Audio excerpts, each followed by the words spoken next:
आज हम लोग सीखेंगे न्यूट्रिशन क्या होता है। लेकिन न्यूट्रिशन से पहले हम जानेंगे कि न्यूट्रिएंट्स क्या होता है। न्यूट्रिएंट्स हमारा एक तरह का केमिकल सब्सटेंस होता है और ये केमिकल सब्सटेंस हमारे फूड में प्रेजेंट होता है जो हमारे शरीर को नॉरिश करता है। तो हमारे फूड में जो केमिकल सब्सटेंसेस हैं उसी को हम न्यूट्रिएंट्स कहते हैं। जैसे एग्जांपल के तौर पे अगर हम लोग समझें तो जैसा देखते हैं कि ये हमारा चावल है, राइस है। राइस में केमिकल्स होता है कार्बोहाइड्रेट्स। तो ये जो कार्बोहाइड्रेट्स है ये न्यूट्रिएंट्स है। इस चावल में जो केमिकल्स है वो क्या है? कार्बोहाइड्रेट्स केमिकल है। तो ये जो केमिकल सब्सटेंस प्रेजेंट इस चावल में उसी केमिकल सब्सटेंस को यानी कि उस कार्बोहाइड्रेट्स को हम न्यूट्रिएंट्स कहते हैं जो हमारे शरीर के लिए जरूरी है। उसी प्रकार से आलू में भी कार्बोहाइड्रेट्स होता है। सो कार्बोहाइड्रेट्स यहाँ पर न्यूट्रिएंट्स है। ठीक उसी प्रकार से हम दाल खाते हैं तो दाल में भी हमारे क्या होते हैं? प्रोटीन्स होते हैं। दाल में हमारे प्रोटीन्स होते हैं। तो इसमें एक केमिकल्स है दैट इज प्रोटीन। तो इसमें जो प्रोटीन मौजूद है जो हमारे शरीर के लिए जरूरी होता है तो वो हमारा न्यूट्रिएंट्स कहलाता है। तो इस दाल में कौन सा न्यूट्रिएंट्स है? प्रोटीन है। ठीक उसी प्रकार से हम बात करते हैं जब हम मटन वगैरह खाते हैं तो मटन में भी एक्चुअली प्रोटीन पाया जाता है और फैट्स भी पाया जाता है। तो जो हमारा मटन है इसमें जो आपके प्रोटीन्स हैं, जो आपके फैट्स हैं वो न्यूट्रिएंट्स कहलाएंगे। ठीक उसी प्रकार से हम बात करते हैं कैरोट्स की। कैरोट्स में विटामिन्स पाया जाता है जो हमारे आंखों के लिए बेटर होता है। सो कैरोट्स में किस टाइप के केमिकल सब्सटेंस पाए गए हैं? तो कैरोट्स में हमारे जो केमिकल सब्सटेंसेस हैं वो है विटामिन्स। सो विटामिन्स यहाँ पर न्यूट्रिएंट्स हुआ। ठीक उसी प्रकार से हम देखते हैं कि जो टमाटर वगैरह खाते हैं तो इसमें विटामिन्स मिनरल्स भी पाया जाता है। सो यहाँ पर न्यूट्रिएंट्स कौन हुआ? Vitamins and minerals. ठीक उसी प्रकार से हम लोग इन सारी चीजों को इस्तेमाल करते हैं। जैसे कि दूध वगैरह पीते हैं तो उसमें भी हमें कैल्शियम वगैरह मिलता है। अंडा वगैरह खाते हैं तो उसमें भी हमें प्रोटीन मिलती है। तो ये सारी चीजें, ये जो केमिकल सब्सटेंसेस हमारे फूड में मौजूद हैं उसी को हम न्यूट्रिएंट्स कहते हैं। सो कार्बोहाइड्रेट्स या फैट क्या करता है? ये हमें एनर्जी देने का काम करता है। ये वैसे न्यूट्रिएंट्स होते हैं जो हमें एनर्जी प्रोवाइड करता है। और प्रोटीन ऐसा न्यूट्रिएंट्स है जो हमारे बॉडी को बिल्ड करता है। और विटामिन्स एंड मिनरल्स वैसे न्यूट्रिएंट्स हैं जो हमें ग्रोथ रेगुलेट करने का काम करता है। सो न्यूट्रिएंट्स जो होते हैं हमारे शरीर के लिए बहुत ही इंपॉर्टेंट होते हैं। तो एक्चुअली जब हम फूड खाते हैं तो किसको खाते हैं? जब भी हम फूड खाते हैं तो एक्चुअली हम न्यूट्रिएंट्स को खाते हैं। हम प्रोटीन्स को खाते हैं, कार्बोहाइड्रेट्स को खाते हैं, फैट्स को खाते हैं, विटामिन्स को खाते हैं, मिनरल्स को खाते हैं। सो जब भी हम बात करते हैं कि हम फूड खा रहे हैं इट मीन्स कि हम न्यूट्रिएंट्स को खा रहे हैं। अब न्यूट्रिशन में जानेंगे कि न्यूट्रिशन क्या होता है। तो चलिए हम लोग देखते हैं कि जैसे कि कुछ लोग जब शादी के पार्टी पे जाते हैं तो वहां पर बहुत ही अच्छे अच्छे डिशेस पके होते हैं। तो कुछ लोग ऐसे करते हैं कि कुछ हद से ज़्यादा ही खा लेते हैं। तो ऐसा हम मान लेते हैं कि कोई व्यक्ति है जो शादी के पार्टी में जाता है और ज़्यादा से ज़्यादा फूड को खा लेता है और उसका पेट जो होता है काफ़ी ज़्यादा भर जाता है और वो जाता है और एक चेयर में जाके बैठ जाता है और ठीक 7 मिनट के बाद उसकी डेथ हो जाती है। अब आप मुझे बताइए कि जो आदमी डिफरेंट वैरायटीज के खाना को खाया है और वो चेयर में बैठते के साथ 7 मिनट के बाद उसकी डेथ हो जाती है, तो क्या उसने न्यूट्रिशन किया? क्या उसमें न्यूट्रिशन प्रोसेस एप्लीकेबल हुआ? तो आपका जवाब होना चाहिए कि उसमें न्यूट्रिशन प्रोसेस नहीं हुआ। क्यों?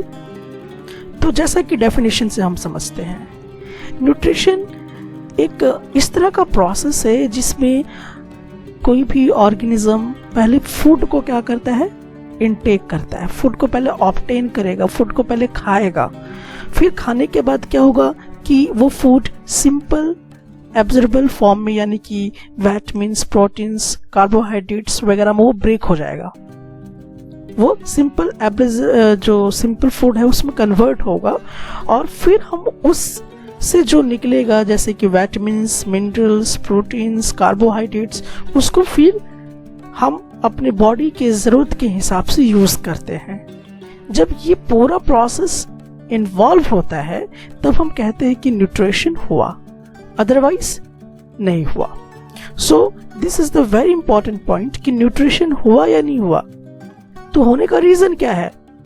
रीज़न ये है कि पहले आप फूड को खाइए और फूड खाने के बाद उस फूड को सिंपल एब्जॉर्बेबल फॉर्म में कन्वर्ट करना होता है।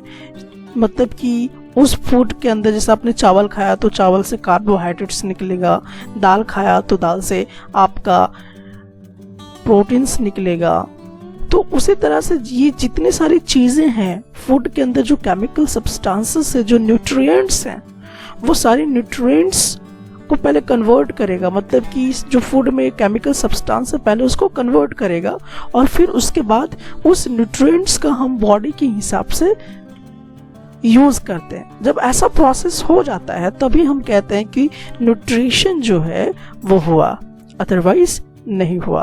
तो जो व्यक्ति है उस व्यक्ति ने क्या किया, खाना तो खाया, फूड का इंटेक तो किया, लेकिन जो उन्होंने फूड खाया उस फूड से जो न्यूट्रिएंट्स बनने चाहिए थे वो चेंज नहीं हो पाया और उसके बॉडी की ज़रूरत के हिसाब से वो इस्तेमाल भी नहीं कर पाया।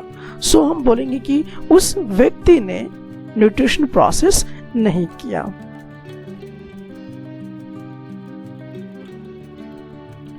अब हम जानेंगे कि न्यूट्रिशन का क्या मोड है, मोड ऑफ न्यूट्रिशन क्या है, मीन्स टाइप्स ऑफ न्यूट्रिशन क्या है, न्यूट्रिशन कितने तरह के होते हैं।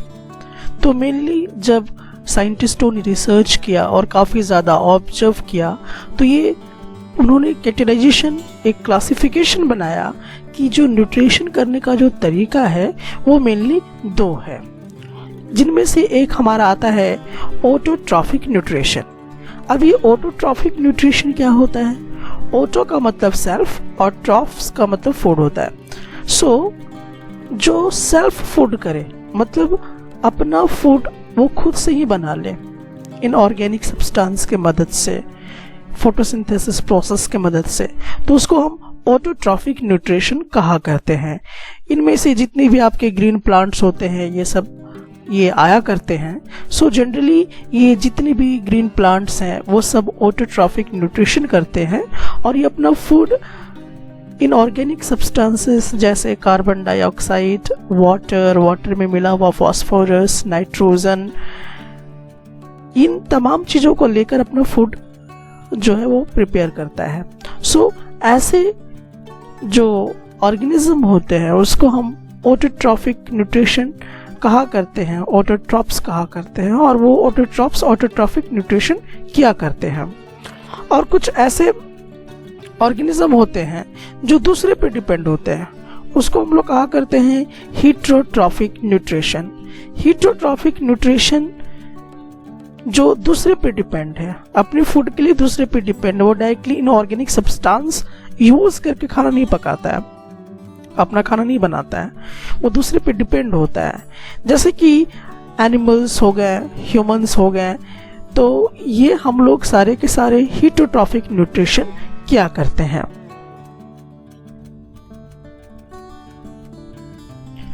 तो जैसा कि हम लोगों ने देखा कि न्यूट्रिशन को ऑटोट्रॉफिक, हीटरोट्रॉफिक के तौर पे इसको कैटेगराइज किया गया, तो हीटरोट्रॉफिक को भी 3 कैटेगरीज में डिवाइड किया गया, जैसे पैरासिटिक, सप्रोफाइटिक और सिम्बोबायोटिक। तो हम लोग इनमें से सबसे पहले जो पढ़ेंगे वो हमारा होगा होलोजोइक के बारे में। सो होलोजोइक न्यूट्रिशन क्या होता है? तो होलोजोइक न्यूट्रिशन हमारा वह होता है जिसमें आपका इंजेक्शन होता हो, डाइजेशन भी होता हो और एब्जॉर्प्शन भी होता हो फूड का। तो वैसा ऑर्गेनिज्म जो इंजेक्शन करता हो, फूड को डाइजेस्ट भी करता हो और एब्जॉर्प्शन भी करता हो, उसे हम कहेंगे कि वो होलोजोइक न्यूट्रिशन के अंदर आता है। तो एक्चुअली ये थोड़ा सा जान लेते हैं कि आप थोड़ा कंफ्यूज हो रहे होंगे इन टर्म से, जैसे कि इंजेक्शन क्या होता है। इंजेक्शन ये होता है कि जब आप फूड को खाते हैं, जब फूड को इंटेक करते हैं तो उस प्रोसेस को हम लोग इंजेक्शन कहते हैं। और डाइजेशन उसे कहते हैं जब कोई फूड आपने खाया और जब उसको उस फूड से जो केमिकल्स उसके अंदर प्रेजेंट हैं, यानी कि विटामिन्स, प्रोटीन्स, फैट्स, कार्बोहाइड्रेट्स, जब उसमें कन्वर्ट करता है तो उसको हम कहते हैं डाइजेशन प्रोसेस। और जब वो फूड ब्लड में जाके घुलने लगता है तो उसको हम एब्जॉर्प्शन बोलते हैं। तो वैसे ऑर्गेनिज्म जो इंजेक्शन भी करता हो, डाइजेशन भी करता हो, एब्जॉर्प्शन भी करता हो फूड का, उसे हम अक्सर होलोजोइक न्यूट्रिशन कहा करते हैं। सो एग्जाम्पल के तौर पे जैसे कि हम एमीबा को देखते हैं। एमीबा क्या करता है कि ये फूड को इंजेस्ट भी करता है, डाइजेस्ट भी करता है, एब्जॉर्प्शन भी करता है। इसीलिए एमीबा जो है हमारा, ये हम लोगों का होलोजोइक न्यूट्रिशन के कैटेगरी में आता है। हालांकि एमीबा के बारे में एक स्पेशल केस हम लोग जरूर देखेंगे आगे जाकर। नेक्स्ट चीज़ हमारी आती है वो होता है फ्रॉग। फ्रॉग भी क्या करता है, फूड को पहले टेक करता है, जब ये फूड को इंटेक करता है उसके बाद फिर वो डाइजेस्ट करता है, फिर एब्जॉर्ब्स करता है। तो हम कहेंगे कि जो फ्रॉग है वो होलोजोइक न्यूट्रिशन के कैटेगरी में है। उसी तरह से जैसे कि हम लोग बात करते हैं टाइगर्स की, तो टाइगर भी वही काम करता है, पहले फूड को इंजेक्शन करता है, फिर डाइजेशन करता है, फिर एब्जॉर्प्शन करता है। सो ये भी हमारा होलोजोइक न्यूट्रिशन के कैटेगरी में आता है। यही नहीं, और भी जैसे ह्यूमन बींग्स खुद हम लोग भी इसी के कैटेगरी में आते हैं, क्योंकि हम लोग भी पहले खाना खाते हैं, फिर पचाते हैं, उसके बाद फिर मतलब कि हमारा जो फूड है वो आपका ब्लड में जाके मिलता है। तो हम लोग भी होलोजोइक पर्सन के अंदर ही आते हैं। ठीक फिशेस भी जो होते हैं वो बिल्कुल वो भी होलोजोइक न्यूट्रिशन करते हैं। वो भी फूड को खाते हैं, फिर डाइजेस्ट करते हैं, फिर जो डाइजेस्टेड फूड होता है उसको ब्लड में डालते हैं। तो इस सारा चीज़ें जो हम लोग यहाँ पे देख रहे हैं, ये सारे के सारे हमारे होलोजोइक न्यूट्रिशन के कैटेगरी में आते हैं।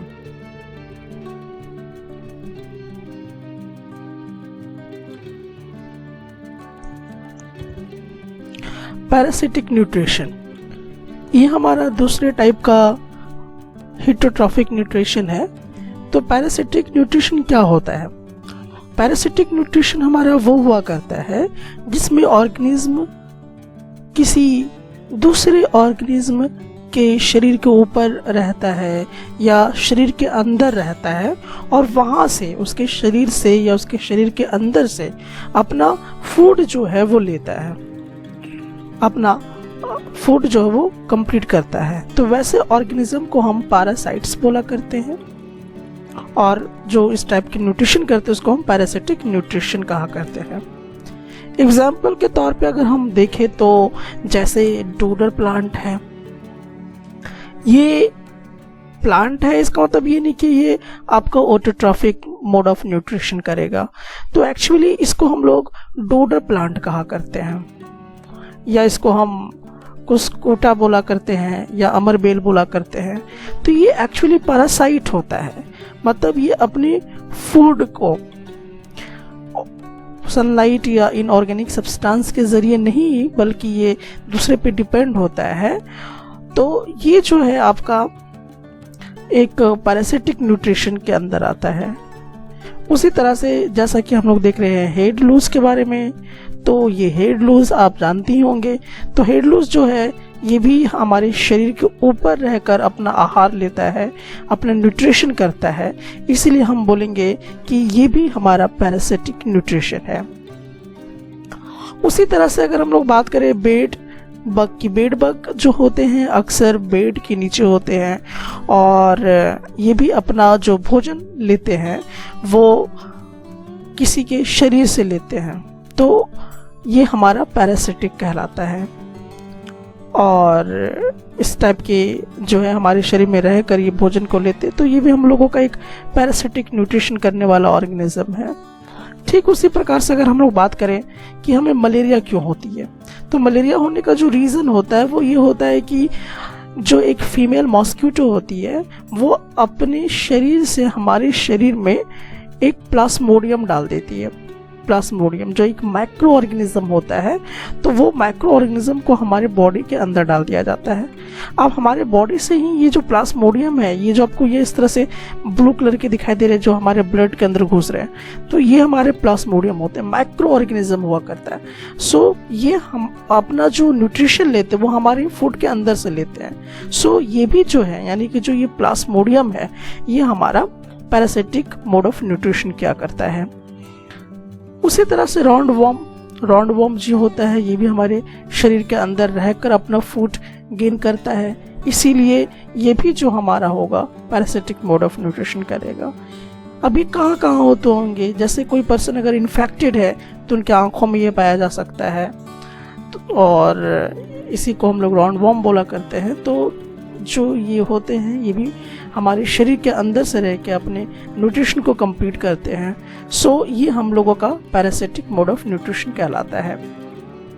यही नहीं, पोटी में भी इस तरह से पाए जाते हैं जो काफ़ी ज़्यादा मात्रा में होते हैं, और ये भी क्या करते हैं कि वहाँ से अपना जो है न्यूट्रिशन को लेते हैं। सो ये भी हमारा पैरासिटिक मोड ऑफ न्यूट्रिशन के अंदर होता है। तो पैरासिटिक मोड ऑफ न्यूट्रिशन क्या हुआ कि आपके बॉडी पर या आपके बॉडी के अंदर रह के अपना न्यूट्रिशन अपना फूड ले रहा है, उसे हम पैरासिटिक न्यूट्रिशन कहा करते हैं। वो पैरासाइट्स हुआ करते हैं अक्सर वैसे ऑर्गेनिज्म।